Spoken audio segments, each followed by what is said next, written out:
Well, hello everyone. Thank you so much for joining us. I'm Sarah Mincy, ERI's Managing Director and a Clinical Associate Professor at the O'Neill School of Public and Environmental Affairs here at Indiana University.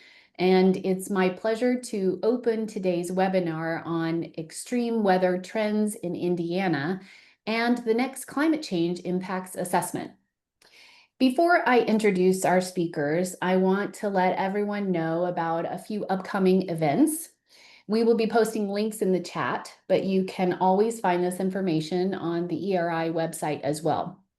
So first, we've planned a very special webinar, 1 p.m. Tuesday, November 18th, to hear from our members of an IU delegation who are attending the COP30 in Belém, Brazil this month. If you are unfamiliar with COP, this is the annual climate conference hosted by the United Nations, where delegates take stock of global progress on addressing climate change and seek pathways toward greater climate action. So we're going to be hearing from a couple IU graduate students about the stakes at this year's COP and their experiences participating in the conference as observers and researchers. We also have a webinar scheduled the week after Thanksgiving on Wednesday, December 3rd, where we'll be diving into the environmental impacts of AI, everybody's favorite topic. We've got a fantastic panel of 3 IU faculty joining us to discuss the real-world costs and potential drawbacks caused by the rapid development and deployment of this technology. I also want to give everybody a heads up that ERI is hosting the next Indiana Sustainability and Resilience Conference on Friday, February 6th in Bloomington. I'm excited to share that our keynote speaker will be Gina McCarthy, the first White House National Climate Advisor and former administration of the U.S. Environmental Protection Agency.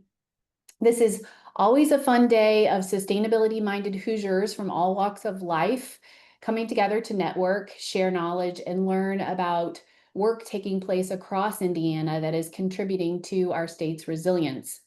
Registration for the conference is now open, and we'll share that link in the chat as well. We anticipate that the conference will fill up fast, so we encourage you to go ahead and register today to secure your spot. Now, I am delighted to introduce our speakers today.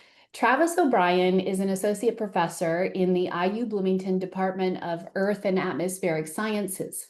His research uses numerical models, data analysis, and fundamental theory to study the Earth's climate system and untangle the factors that feed extreme weather.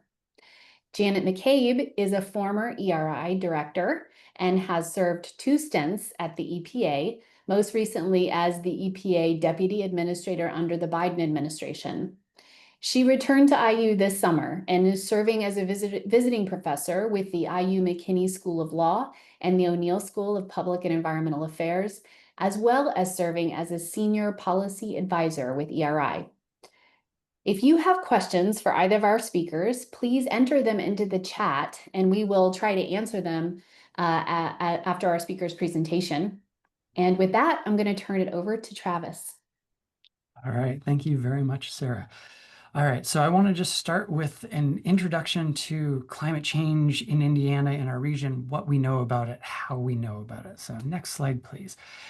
I want to start just by saying that introducing myself in a way that often happens when I'm at conferences or traveling. You know, I find myself in a taxi, maybe taking on the way from the airport to the hotel or something.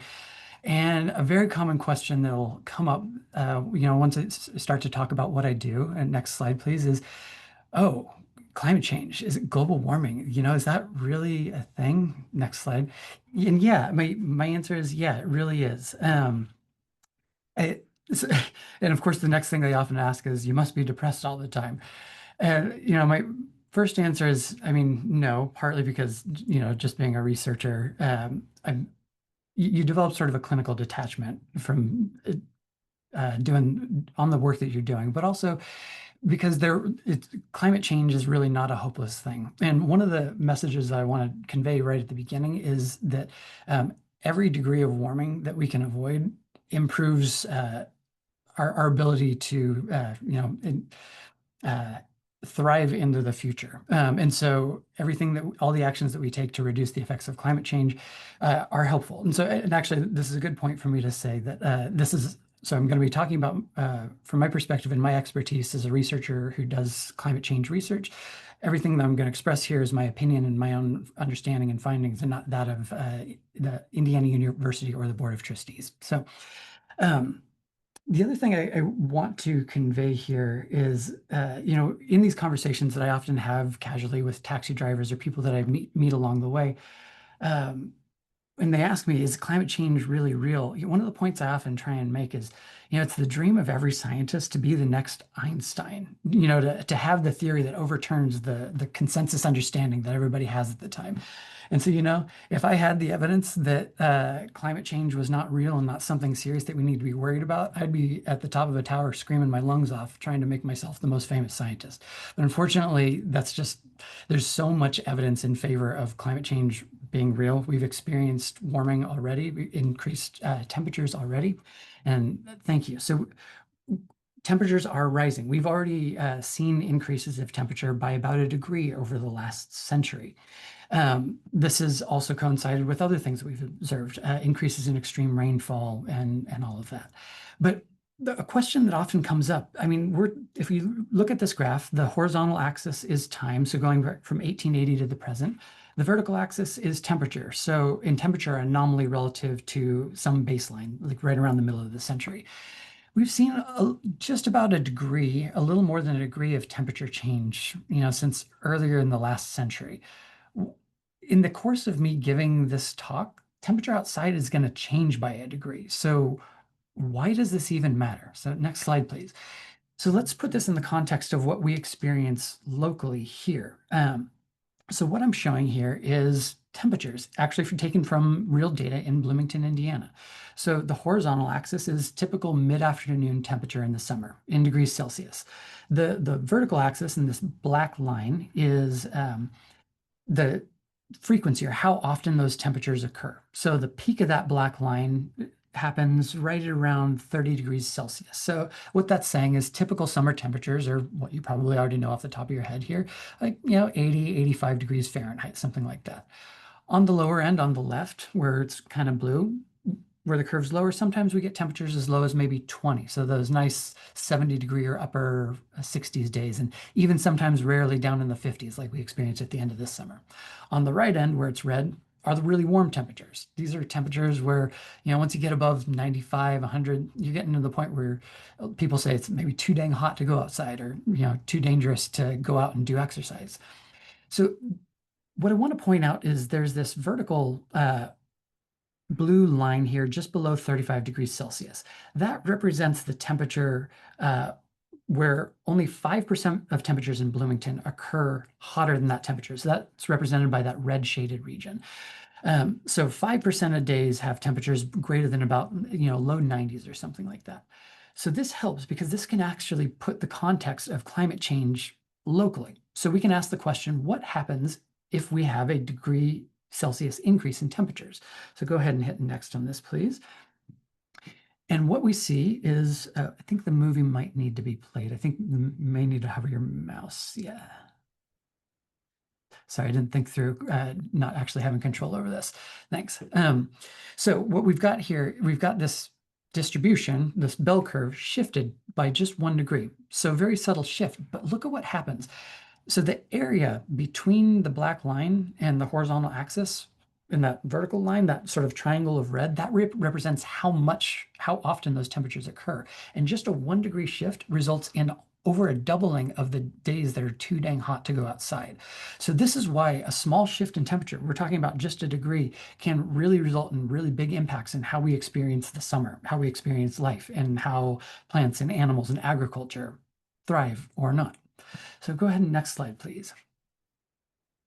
So if it was only temperature that was a concern, I wouldn't be doing research on this. What I just showed you, we'd be able to make decisions based off of that. But unfortunately, climate change is far more complex than that. Because imagine, for example, in the northern part of North America, lots of snow and even some glaciers in Canada. you start to warm, those glaciers go away. Well, that brightens the surface. That means less sunlight's coming in, meaning more sunlight gets absorbed. So there's this feedback that happens. Also, we have changes in clouds. We have sea level rise, changes in where weather patterns occur. Weather patterns might shift northward or southward. And all of these changes impact how we experience the weather. And so there's this huge cascade of effects with climate change that makes it a horrendously complicated problem. So the question then, and the question that will help us answer how do we know what's going to happen, what might happen in the future with climate change in Indiana, is climate models. So next slide, please. So I'm going to give a quick overview of climate models and what they are, what they do, and how they relate to weather models. Next slide. All right, so climate models, they break up the atmosphere into these three-dimensional boxes. If any of you have ever played Minecraft or maybe have kids who play Minecraft, imagine a Minecraft version of the atmosphere. You got these big cubes that we're sort of approximating the atmosphere as. Um, uh, in these cubes, we track the movement or momentum of, we track the movement of air. So that represents momentum, which is a fundamental physics quantity. We track how temperature moves along with that air, how sunlight affects that temperature. That's energy, another fundamental physics quantity. And we also track how moisture advects along or moves along, gets blown along with the wind, and that represents mass. So all this is saying we can use this dividing up the atmosphere to track known physics equations and write down equations that describe how essentially the weather evolves. Basically, we convert these physics equations into algebraic equations that then computers solve. And for those of you, hopefully, if nobody's blood pressure got elevated, but I will just say as an aside, my mom, when I graduated high school, she went into nursing school and had to take algebra. And I tutored her in that for a bit. And I think she's still a little bit traumatized about algebra. So if I can empathize with those of you who are, just rest assured, it's not a human doing the algebra, it's a computer doing the algebra, which makes this, from my point of view, a much more tractable and actually kind of a fun problem to get a computer to essentially simulate what happens to the weather. So next slide, please. And just to demonstrate this, climate models that we use today, they are literally the same as the weather models that are used to inform the weather forecast that you see, either on your phone when you open up an app, or if you watch the news forecaster, they're often reporting on specific weather models. I know that some weather forecasters really like the European Center's weather model. That's well known to be one of the best weather models. All that aside, so on the left here, I'm showing output from a climate model that's started with conditions that are very similar to just the days prior to Hurricane Katrina back in 2005, I believe it was now. And on the right, we've got satellite observations of rainfall during Hurricane Katrina. And if you watch closely, you can see this red blob form in the Gulf and then go up and hit Louisiana, both in the climate model and in observations. So this is just to illustrate that climate models, they simulate sequences of weather. Now, climate models differ from weather models in that they're trying to answer a different question. Weather models are trying to answer the question, given what I know about the weather today, what's the weather going to be like tomorrow or the next day? Whereas climate models are asking the question, given future levels of greenhouse gas and average Earth temperature, what types of weather might be possible? What weather might we experience? How often might we get heat extremes that make it just too dang hot to go outside? All right, next slide, please. Okay, so how we make climate projections is based on what we call scenarios. So these are scenarios of future economic development and greenhouse gas emissions. So this graph on the left shows time, again, on the horizontal axis, and then one of the main greenhouse gases, carbon dioxide, in different scenarios. So the red line that's labeled SSP 585, it's a particular scenario, corresponds to a future in which we don't really try and reduce greenhouse gas emissions. It's often referred to as the business as usual scenario. So if we keep doing what we're doing over the course of the next century, 20, 30 years from now, we might be emitting something like 100 gigatons of carbon, new carbon into the atmosphere. And that's going to cause carbon dioxide levels and therefore warming associated with greenhouse gases to rise. On the other extreme, the blue curve, that's the lower one labeled SSP 119, that represents a future in which we basically immediately curb greenhouse gas emissions by 2030, and we reduce them substantially over a couple decades, and then even start to take advantage of technologies that actively allow us to pull CO2 out of the atmosphere. That's why the CO2 emissions actually go negative. So we're talking things like planting trees is a common one, but there's other ways that people have talked about negative or have discovered that can result in negative emissions. Like there's certain minerals that when they weather, basically they dissolve in water, they take up CO2, and that can be stored in a way that gets that CO2 out of the atmosphere. Regardless, what we do with climate models is we use these different scenarios, different futures, to ask the question, if we're on the business as usual scenario, what sequences of weather does the climate model produce? Versus if we're on this really optimistic scenario, what sequences of weather do we produce? And this allows us to make projections about future climate and future, weather statistics about heat waves 20 years from now, 50 years from now, 100 years from now. And this is done for all of the greenhouse gases. So this figure shows also methane, nitrous oxide, sulfur dioxide, and various other greenhouse gases that we know are important for how much infrared radiation gets sort of trapped near the surface and causes warming. Okay, next slide, please. So just to sort of summarize, these figures, the last figure and this one and the next few are coming from the Intergovernmental Panel on Climate Change.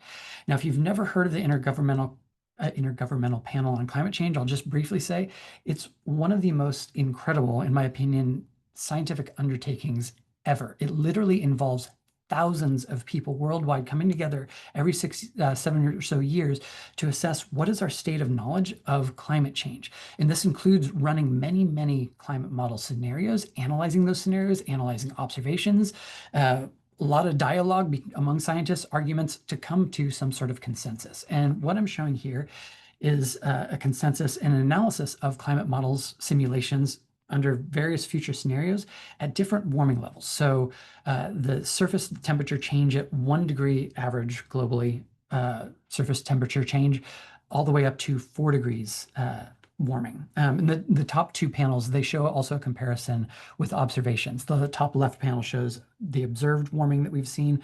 The top right shows what the climate models project, just to sort of demonstrate these climate models really do reproduce what we have observed already, which is patterns of warming everywhere, but more warming in the higher latitudes, like in the Arctic and Antarctica, than over the tropics, for example. But one of the important things to get across here is that for every increase in warming, so on the bottom row, as we go from 1.5 degrees warming to 2 degrees to 4 degrees, temperatures everywhere systematically get warmer and warmer. And this Arctic amplification pattern, that really enhances as well. So 1 degree of warming globally doesn't necessarily mean 1 degree of warming locally, which is an important factor to consider. So we might have 1 degree globally, but we might actually here in Bloomington experience an average of 1.5 degrees, which means even more extreme weather. All right, next slide, please. Okay, so in terms of temperature extremes, this is just sort of a broad scale summary of what the IPCC report shows for different regions. So if you look, you can see this is a map centered on North America, and we've got these gray lines that divide North America up into various segments. So we've got like Northwest North America covering Alaska and northern Canada. Our region, we're right at the western border of what they're calling Eastern North America. Okay, so the horizontal axis on all these little panels shows global warming increase. So each little bar represents what we call the 1 in 10 year or the 1 in 50 year event. So the 1 in 10 year events are the purple bars, the orange bars are the 1 in 50 year events. And the vertical axis shows how many more times frequently do we get these 1 in 10 year events or 1 in 50 year events. So one way to interpret this is if a 1 in 10 year event, so this is a heat extreme that is so extreme that it only happens like once every 10 years, if that increases by a factor of 10, that means that 1 in 10 year event is becoming a yearly event. That event that used to only happen 1 in every 10 years is literally happening every year or pretty close to that. And so what we see is we go to higher and higher and higher levels of warming, we see that the temperature extremes really take off. These 1 in 10 year events do, by the time you get to 3 or 4 degrees Celsius of global warming, become annual events. And likewise with the 1 in 50 year events. These are like the, like maybe your grandpa remembers this heat extreme, like they're that extreme, but nobody else has experienced it, a 1 in 50 year event. 30 times more likely or 30 times more frequent means these are happening every few years, maybe every 5 years, every 10 years or something like that. And these are extraordinary, like these are often events that are historically are talked about for generations because of how impactful they are. So, and I included that graphic from the beginning just to illustrate or to refresh your memory of how just a relatively small change in global mean temperature can result in dramatic changes in extreme temperatures. So next slide, please. In Indiana specifically, if we zoom in here, so these are output from simulations from a project called CORDEX, the Coordinated Regional Downscaling Experiment. So it takes these global climate models and zooms in over specific regions, in our case, North America. I'm focused here on Indiana. And these are showing, so the maps, each of the maps are centered on Indiana. You can see the outlines of counties. If you look, kind of squint your eyes, they're in gray. The colors show the change relative to roughly today in the number of days where temperatures are greater than 35 Celsius. That's 95 degrees. Again, that's that threshold of too dang hot to go outside. So at 1.5 degrees Celsius, maybe 10 more days a year that are hotter than that 35 degree or 95 degree Fahrenheit threshold. At 2 degrees, we're getting up to 20 to 30. 3 degrees, we're, somewhere between 30 and 40. By the time we get to 4 degrees, which hopefully we don't get there, this would be end of the century in, the business as usual type scenario.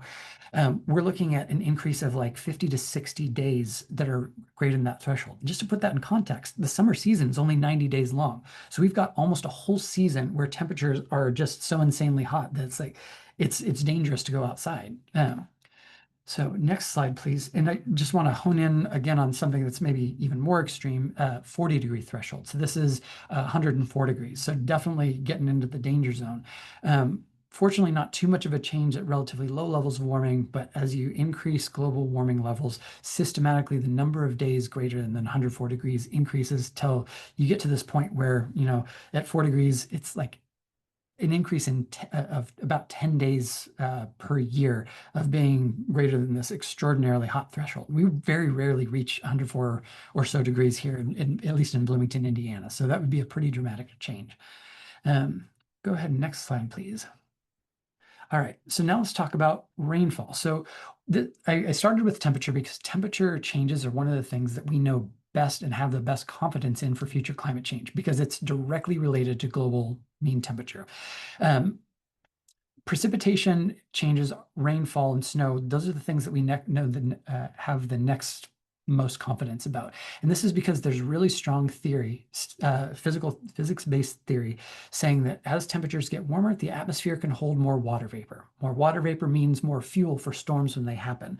And so you get sort of a similar story with rainfall extremes. So I'm showing, this figure here is again showing like 1 in 10 year events and 1 in 50 year events. So these are like the 1 in 10 year flood or the 1 in 50 year flood.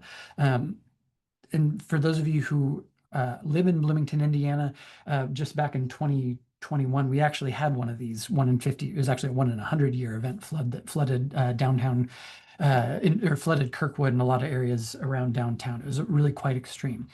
Again, the story is very similar. As temperatures get warmer and warmer, a 1 in 10 year event might happen, up to maybe 5 times or 2 or 3 times more frequently. So 1 in 10 year event becomes a every couple year event. A 1 in 50 year event maybe becomes a 1 in 10 year event. And these are events. It's important to put it in these terms because we think about these sort of these return levels or return times. So 1 in 50 year event. We design based on these thresholds. Like often when, for example, stormwater management, something we fortunately don't think much about, but the question of what happens to water when it rains a lot on our roadways. Well, if we don't have good storm management, that water accumulates and floods our roadways and makes them dangerous. So we tend to try and build storm drains that can withstand a flood that we don't think will happen that often.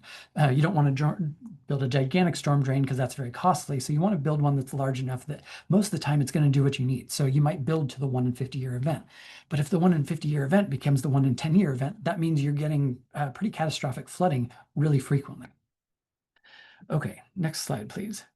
And just to zero in on Indiana here, so one measure of extreme rainfall is what's the strongest 5-day precipitation span that you have in a given year. And so these maps, again, focused in on Indiana, show the percent change at different global warming levels from 1.5 degrees Celsius on the left up to 4 degrees Celsius on the right, relative to today. So a similar story. By the time as warming levels increase, these these 5-day rainfall spans increase by maybe 10 or 20%, which is again pretty impactful. More precipitation means we're more prone to flooding, is really one of the takeaways there.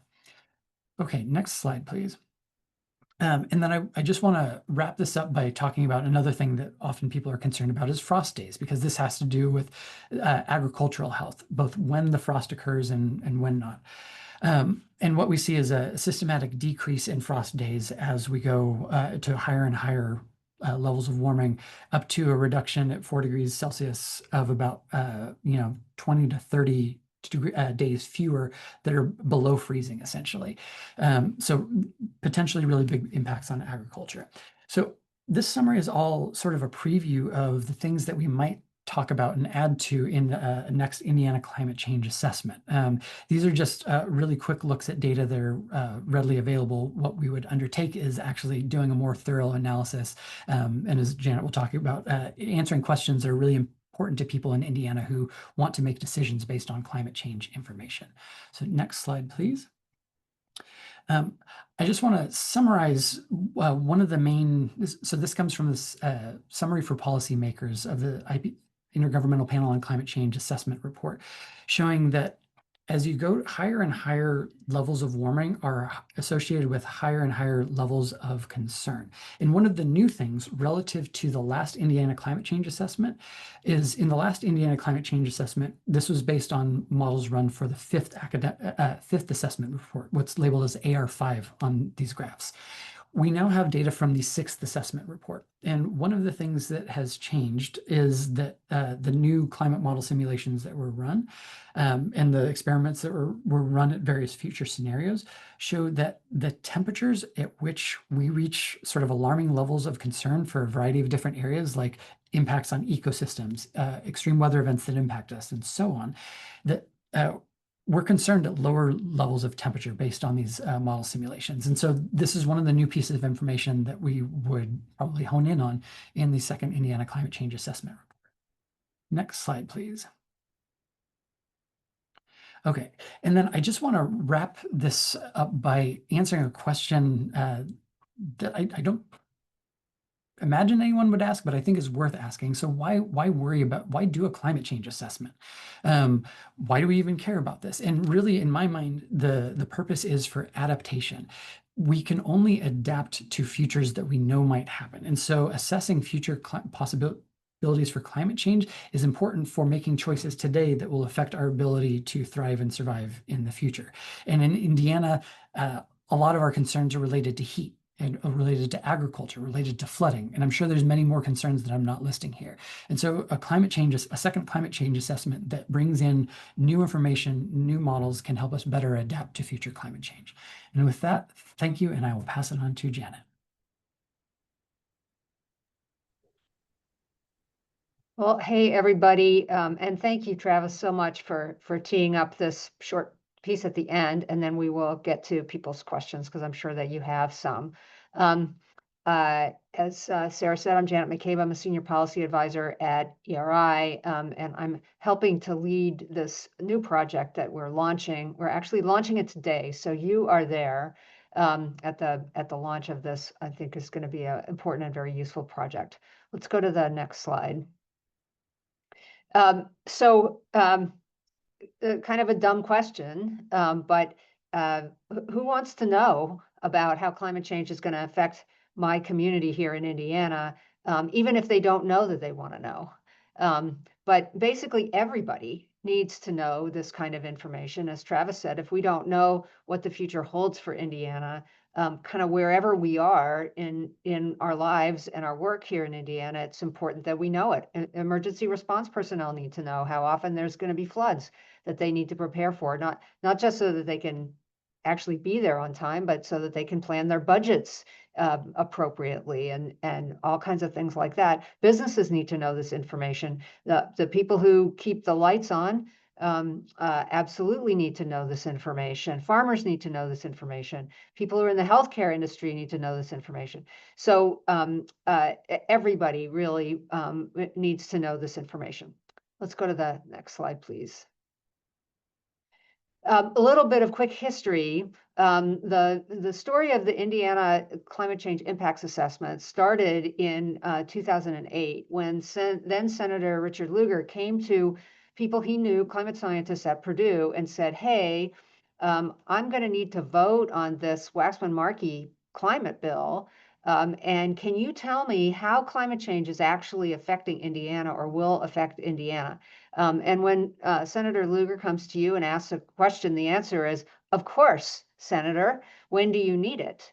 And he needed it very quickly. So Jeff Dukes and others at Purdue put this document together and in record time, and it started this thinking that we really needed something better. I did notice that one of the attendees today is Melissa Whithelm from Purdue. She was very, very involved in the next the first big impacts assessment. So I will invite her to put into the chat any corrections of anything that I say here.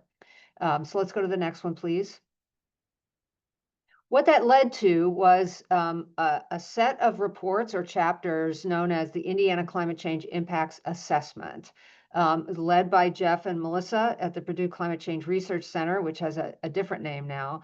And very helpfully, they actually published an article after this work was done explaining about the whole project.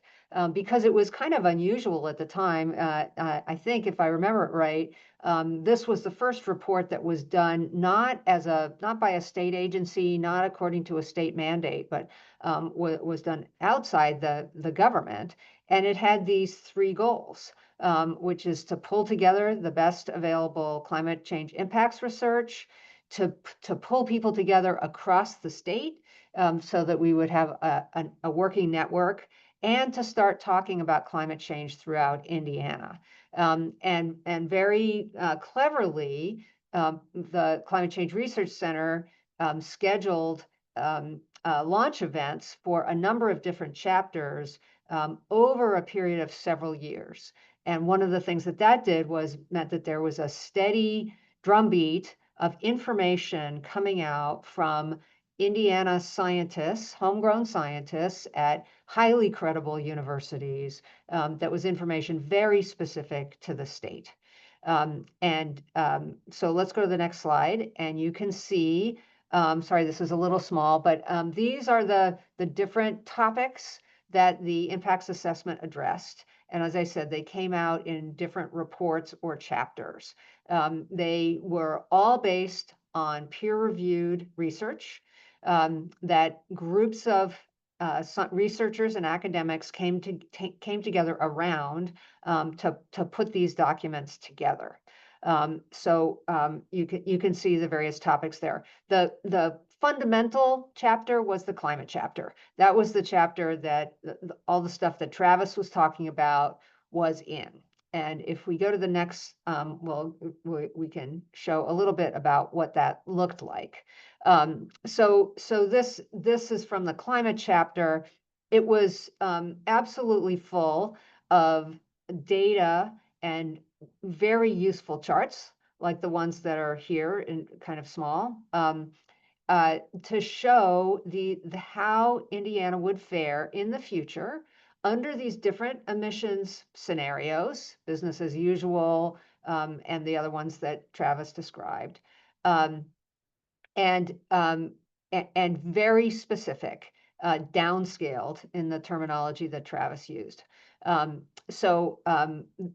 You can see, as of the time I pulled this off the website, there have been almost 8,000 downloads of this particular report, which came out in 2018. Let's go to the next one. No, wait a minute. Let's go back for a minute. Sorry. When these were coming out, that was my first stint at ERI, and we had decided that a main constituency for our work was going to be Indiana's cities and towns, helping them understand what was coming their way, how they could explain it, how they could learn to understand it themselves, and then explain it to the people who lived in their communities, the people who worked for them.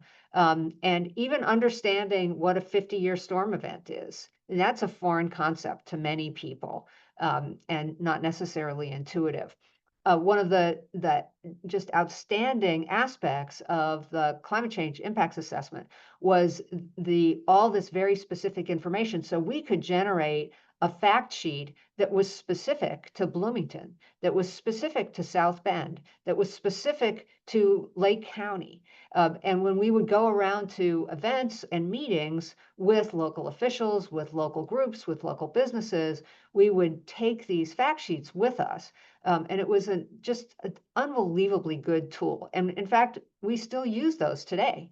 And you can go onto the website at Purdue and find all of this information today. And it's not so out of date that it's not good to share with people, but we believe it's definitely time to give it a refresh. So now we can go to the next. So why would we want to do this? As I said, the first report came out in 2018, and then others came out in the years after that. So by the time we're ready to start putting these out, we'll be almost 10 years on. As you heard from Travis, there's a lot of new data. There's a whole new global assessment that's out there, and we want to see if we do the work to look at what the impacts for Indiana are using updated models and the latest data. How different will it be from what was predicted in 2018? Maybe not that different, and then we'll be able to confirm that for people, or maybe it will be different, and then we can confirm that from people. We also feel like people need the best science. And I would rather not hand information to a decision maker at the local or state level and have them say, well, but this is 10 years out of date. How can we know whether it's still good? And as you heard from Travis, there's a lot of work already going on to do this very kind of updating. So we ought to put it in a format that's useful to people. And I continue to believe that information that is specific to Indiana, produced by Indiana experts, is the most credible, the most persuasive, and the most useful as we all keep going with this work. So let's do the next one. So as I said, today is day 0. Our first steps, which you've already started, even though it's day 0, is to start convening interested scientists from IU, Purdue, Notre Dame, and elsewhere. People are still around who did the work before, and there are new people who are doing the work. This time, instead of Purdue being the convener, ERI will be the convener, but we will continue to draw on the expertise and the efforts of people from across the state. We also want to seek information from people, many might be like you, who have used the Indiana Climate Change Impacts Assessment and found it useful, or found it that it would be more useful if it did X, Y, or Z that it didn't do. So we're starting that today.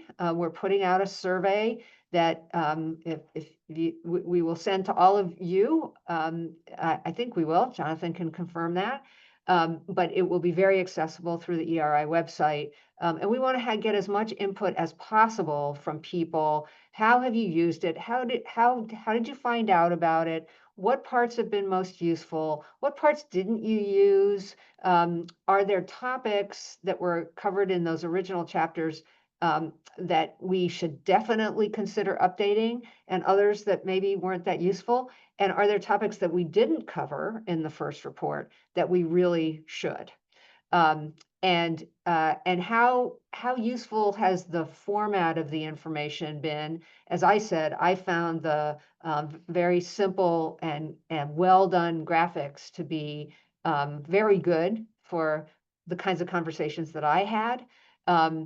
But it may be that there are other formats or different kinds of graphics that would be helpful. So let's go to the next one. And I think this is the end.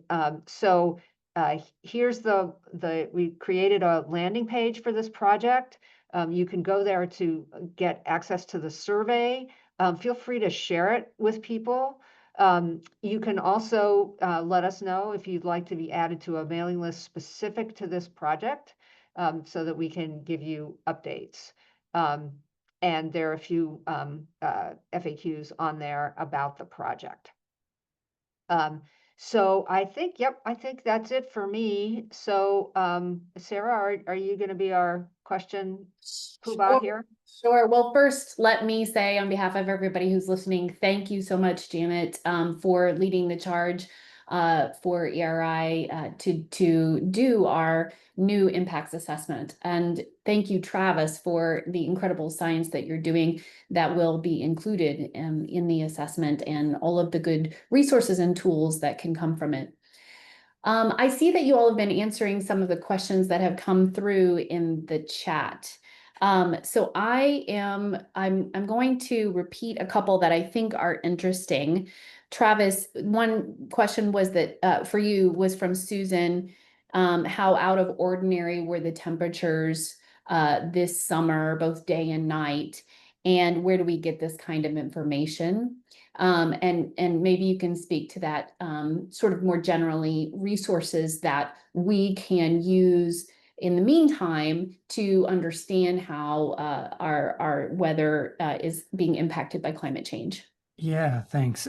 So actually, I really appreciate the format here because I got my answer got corrected and augmented live by Melissa Wildhelm, which is perfect, pointing me to a resource that I didn't think of off the top of my head.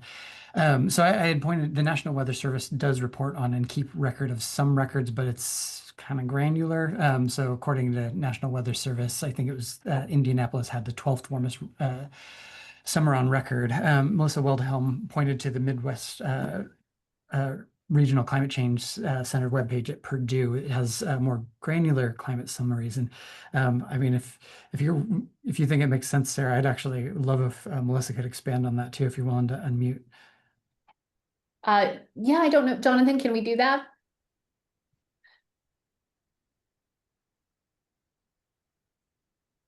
I'm not sure we can. Okay, it might be. Melissa wants to. She can. Okay. Yeah, Melissa, if you're there and would like to expand on that, we welcome that. Oh, she can't do that though. Right. Okay, it's okay. Thank you though for giving Melissa the opportunity. But you can share in the chat further if you'd like. Yep. I see another question that's interesting that I was curious about, which is drought, right? So we see these changes in precipitation. Can we speak to what the models are saying about drought increase in Indiana?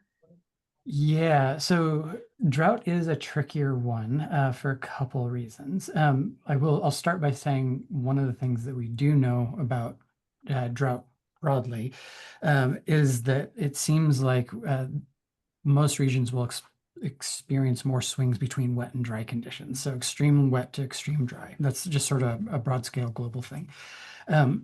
Drought is a little tricky for a couple of reasons. One of them is because it depends on what type of drought you're talking about. So it's one of these like intro level climate classes. We don't think about it in common day life that there's multiple types of drought. So there's meteorological drought, how much rain's coming in, agricultural drought, what are the plants experiencing, and so on. And the catch there is that's partly related to irrigation habits, water availability, especially if we're talking about agriculture. It's partly related to the input coming in from the atmosphere. But the other thing, the one thing that we do know that's just one of the blanket reasons why there's this likely switch back and forth between wet conditions and really dry conditions is a warmer atmosphere has what's called a greater vapor pressure deficit, meaning that the difference between the water in the atmosphere right over the surface of a leaf versus the air, maybe a couple feet away. Temperatures right now, that difference isn't super big, so you don't have a lot of water being removed from the leaves. Warmer temperatures, that difference is really large, which means plants tend to transpire more. Soil loses more water from evaporation. And so that places greater stress on the water that is available. So I'll leave it at that and maybe leave it to others who know more specifically about drought. If Scott Ropes doesn't have to be on the call, I know he knows a lot more about drought in the region than I do. Yes, another scientist who was involved in the original impacts assessment and will be helping us with 2.0. So I see an interesting question that came up. How much can we rely on new data from government resources concerning climate change? And I wonder, Janet, if you would take this one. I'm happy to start, but I'd also be interested in hearing Travis and maybe others' views on it. So as I understand it, things have pretty much stopped at our federal government in terms of climate change research. People should know this is a hack that I was very happy to find out about. If you want to know what was on the EPA website before this administration, you can go into the website and in the search bar put in snapshot, and you can pull up the EPA website as it existed on the last day of the Biden administration. And it's not perfect because they're not maintaining it, and it's not an interactive site. But if you want to find a report that you know existed and it's not on the current site, you might be able to find it on the EPA snapshot. Thank you, Jonathan. I would be concerned, I think, and we saw with this summer's proposal to withdraw the endangerment finding, that fundamental finding that the EPA's greenhouse gas regulations rested on, that EPA cited a draft report that the Department of Energy pulled together from a number of scientists. It was not peer reviewed, and immediately prompted a lot of outcry about the credibility, including some of the scientists whose research was quoted in that report saying, whoa, I didn't mean that. You've misread my report. So I'd be skeptical about information that this administration puts out. I would question. I would look to see who put it together. The administration has also pretty much done away with the external peer review advisory committee structure, at least at EPA. And one last thing I'll mention, and then maybe Travis wants to jump in here. One of the disturbing things that we're hearing is that this administration is going to discontinue various sorts of data gathering programs, in particular the greenhouse gas reporting program, which has been around for more than a decade and has allowed us to build up a very robust inventory of greenhouse gas emissions for the country. And I don't know for sure whether they've formally proposed to do away with that, or they're just talking about it yet. But so a lot of scientists are very concerned about this, and I think there are efforts underway to figure out how does the non-governmental sector fill that gap if that in fact happens. So Travis, as a researcher and scientist, what's your response to this? Yeah, I mean, my thought immediately goes to the data that I use for research and sometimes for teaching. So the U.S. government hosts a lot of data sets related to past weather and climate, and continues to host those. I'm not immediately thinking of any that have disappeared. Maybe there aren't any. So I continue to have access to, for example, there's data on related to the various climate divisions in the United States, records on rainfall, temperatures and all of that I have used in as recently as the last month in my class. So those, as far as I know, haven't gone away, and as far as I can tell, have not changed. So in that sense, so those data sets are still available and trustworthy as far as I am aware. Great.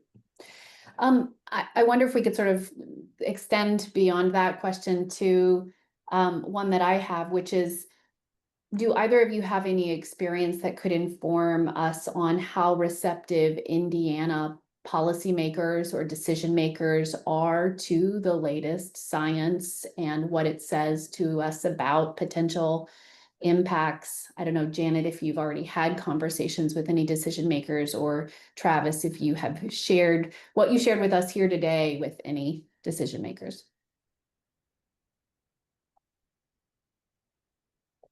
You want me to go first, Travis? Either way is good with me. Yeah, why don't you go ahead? Sure. So I don't have direct experience with legislatures here in Indiana, but I can make an observation that is maybe useful.